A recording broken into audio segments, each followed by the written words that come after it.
ఇది పులిహోర ఆవకాయ. దీనిలో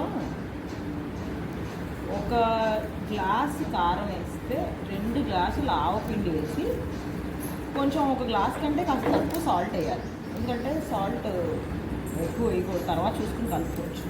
వేసేసి కొంచెం నూనె వేసి కొంచెం పొడి పొడిలాగా కలుపుకుని ఆ గుండంతా దానిలో ఈ చిన్నగా కట్ చేసిన మామిడికాయ ముక్కలు యాజ్ యూజువల్గా ఆవకాయకి ఎలా కట్ చేస్తామో దాని మీద ఇంకొంచెం చిన్నగా కట్ చేసి కలుపుకున్నాను అన్నమాట. ఇది యాజ్ ఇట్ ఈజ్గా మనం ఆవకాయ ఎలా 3 రోజులు పెడతాము జాడీలో, తర్వాత ఎలా కలుపుకుంటాము సేమ్ అలాగే ఇది కూడా. ఇంత క్వాంటిటీ ఎక్కువ పట్టట్లేదు కాబట్టి మేము ఇదిగోండి ఇందులో నూనె వేసాం, దీనిలో వేసి పెడతాము. మళ్ళీ 3 డేస్ తర్వాత అంటే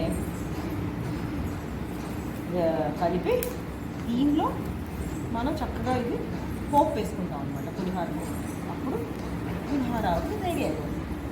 కొంచెంగా కూడా మనం అలాగే ఉంచుకుని సంవత్సరం పాటు 2 సంవత్సరాలు కూడా ఉంటుంది నిలవ.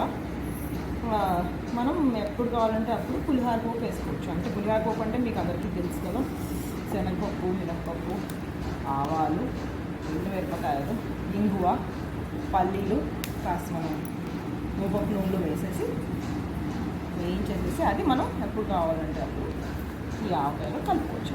అది సంగతి, అది పులిహోర. సో ఇప్పుడు మేము అంటే జనరల్గా నీళ్లతో కూడా పెట్టుకుంటారు ఈ పులిహోర ఆవకాయ, ఎండబెట్టి ఆవపిండి వేసి. అదంతా కాకుండా మనం కొంచెం ఇన్స్టెంట్గా అంటే ఆ లొసుకులేమి ఆ ఎండడాలు అవి ఏం లేకుండా పెట్టుకుంటున్నాము. బట్ ఓన్లీ టిప్ యాజ్ మేము చెప్పినట్టు ఏంటంటే ఆవపిండి ఎక్కువ ఉండాలి, డబల్ ఉండాలి, కారానికి డబల్ ఆవపిండి ఉండాలి, అప్పుడే అది పులిహోర ఓకే అవుతుంది. సో ట్రై చేయండి తప్పకుండా. పులిహోర ఆవకాయ చూడండి 3 డేస్ తర్వాత తీసి ఒకసారి కలుపుకున్నాము.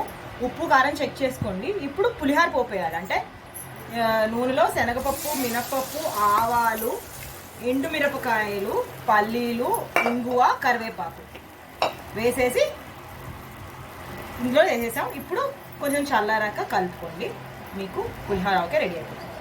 చూడండి పులిహోర ఆవకాయ రెడీ అయిపోయింది. ఇది పోపు చక్కగా శనగపప్పు ఆ పులిహోర పోపు పంటికి తగులుతూ బాగుంటుంది. మేము తక్కువ క్వాంటిటీ పెట్టుకున్నాం కాబట్టి పోపు ఒకేసారి వేస్తాం. ఇది మీరు ఎక్కువ క్వాంటిటీ కనుక పెట్టుకుంటే మాత్రం కొంచెం కొంచెంగా తీసుకుని మీరు పోపు కలుపుకుంటూ ఉండొచ్చు అనమాట. సో పులిహోర ఆవకాయ రెడీ అయిపోయింది. ఎంజాయ్ చేయండి, మీరు ట్రై చేయండి, ఎలా ఉందో కమెంట్ చేయండి తప్పకుండా.